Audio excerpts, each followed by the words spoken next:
les artistes israéliens, déjà affectés énormément par la guerre, affectés parce que les collectionneurs israéliens n'avaient plus trop la tête à collectionner de l'art israélien, mais entre les expos déprogrammés, les galeries qui devaient les exposer, qui avaient peur d'être vandalisées, parce que beaucoup de galeries appartenant à des juifs ont été vandalisées, et donc ils se sont trouvés dans une situation économique difficile. À titre personnel, 1 ou 2 mois après le début de la guerre, j'ai décidé de couper complètement avec le monde de l'art international qui m'a trahi. La guerre entre Israël et le Hamas a déchiré le monde de l'art. C'est un sujet dont on a peu parlé sur notre antenne, mais qui a pourtant son importance et qui a mis en péril la carrière, en tout cas l'avenir de nombreux artistes, collectionneurs, galeristes et musées, qui exposaient ou des artistes juifs ou des artistes israéliens. Pour en parler, nous avons le plaisir d'accueillir un collectionneur de renom, collectionneur d'art contemporain depuis plus de 30 ans. Il s'appelle Philippe Cohen. On est ravis de l'accueillir. Bonjour Philippe. Bonjour Cathy, merci de m'accueillir. De rien, parce que c'est vrai que c'est un sujet dont on a parlé ça et là, quand il y avait évidemment quelques articles un peu chocs, mais on n'a peut-être pas assez mesuré l'impact que ça a eu. Alors, tout ça a commencé, on va dire, le 19 octobre 2023 avec la fameuse pétition sur un site d'art américain très connu, où 8000 artistes se sont... la revue Art Forum, une des plus grandes revues américaines d'art. Voilà, alors ils ont signé en disant quoi ? En fait, j'ai compris un peu déjà depuis le 8 octobre que ça allait déraper. Mais comme beaucoup, je me suis mis un petit voile sur la face en tant que collectionneur, peut-être politiquement correct, de laisser un peu les artistes pro-palestiniens s'exprimer, ça faisait bien et tout, même si j'étais pas vraiment d'accord. Cathy, j'en ai pris plein la gueule, je peux vous dire. Pourquoi ? Effectivement, parce que donc quelques jours, en fin de compte, après le massacre du 7 octobre, une lettre ouverte signée par 8000 et pas qu'artistes, mais beaucoup d'artistes, et parmi des très très grands noms, artistes, conservateurs de musées, certains directeurs de musées, certains galeristes également, ont dénoncé le pseudo-génocide à Gaza, déjà, donc avant même que la guerre soit très grave, mais sans dire un mot sur le massacre du 7 octobre et sans dire un mot sur les 250 otages à l'époque. Donc ça a eu quand même pour conséquence d'affoler un peu la toile. Hein. Je dois dire, il y a eu des artistes qui ont été déprogrammés, des ventes aux enchères annulées, des galeristes tagués. Il y a eu des galeristes tagués, vraiment. Voilà, exactement. En fait, la parole s'est subitement, comme dans tous les autres milieux, libérée. Oui, tout à fait. Mais c'est vrai alors là... bien sûr, le monde de l'art n'a pas échappé, mais vous savez, Cathy, le monde de l'art suit le monde universitaire et intellectuel.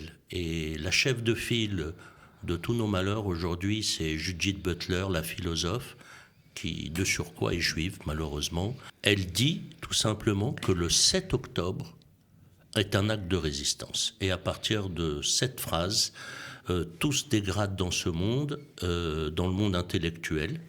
Et en même temps qu'elle, donc parmi les signataires, la chef de file est une artiste juive, parce que Judith Butler est juive, mais c'est Nan Goldin, grande photographe américaine très connue.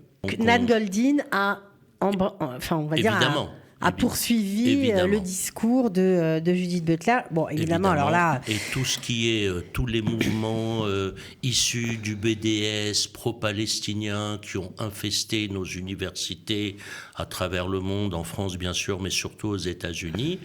Donc, ont pour origine un petit peu, bien sûr, c'est ce mouvement wokiste d'abord, mais aussi ce terme que Judith Butler a qualifié d'acte de résistance, qui était très très grave.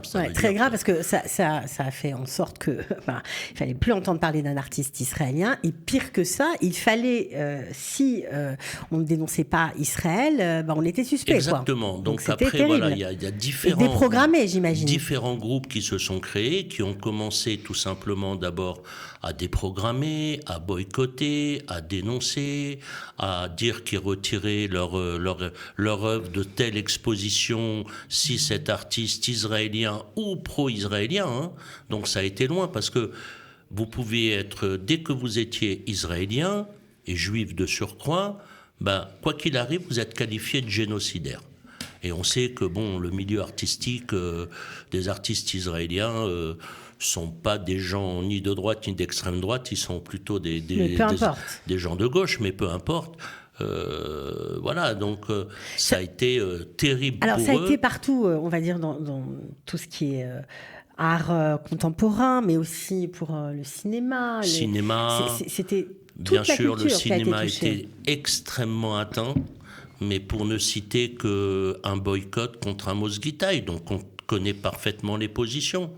Après, bien sûr, on a eu aussi quelques juifs peu israéliens, de juifs américains qui ont préféré jouer la carte pro-palestinienne. Pour ne pas être déprogrammés, pour continuer d'exister dans leur milieu, c'est ça ? C'est possible, j'ai pas d'avis à donner, mais enfin, ce sont plus mes amis en tout cas. Alors vous avez bien choisi votre camp, ça c'est clair. Donc j'ai choisi mon camp, et puis on va sûrement en parler, mais peu de temps après, il y a eu des articles de fond qui sont sortis sur ce sujet du boycott, dont l'article du Monde écrit par Oksana Azimi. Il a fait du bien, cet article ? Il a été assez équitable, mais il dénonçait clairement la lettre d'Art Forum du 16 octobre. Mais c'est vrai que nous aussi, nous avons constitué nos réseaux. Ouais. Sûrement moins forts, parce que nous n'avons pas la même force de frappe que ces groupes sur les réseaux sociaux, sûrement issus du Qatar, on le sait maintenant.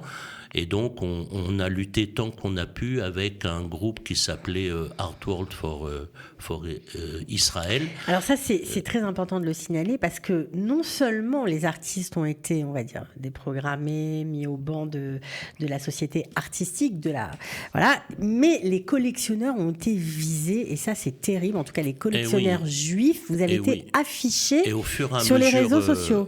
Au fur et à mesure des mois, à l'approche de la Biennale de Venise, d'autres groupes encore plus violents se sont constitués, des groupes qui essayaient de repérer, de préférence, tous les collectionneurs juifs, les conservateurs qui pouvaient être soi-disant réellement ou pseudo pro-israéliens, et donc ils ont créé ce groupe de mémoire qui s'appelle Block Out, et où ils balançaient sur les réseaux sociaux Art World Block Out, où ils balançaient sur les réseaux sociaux des listes de collectionneurs, d'artistes, etc. C'est grave. Et j'ai moi-même, à un moment donné, été visé en tant que collectionneur. Je me suis retrouvé sur un des réseaux.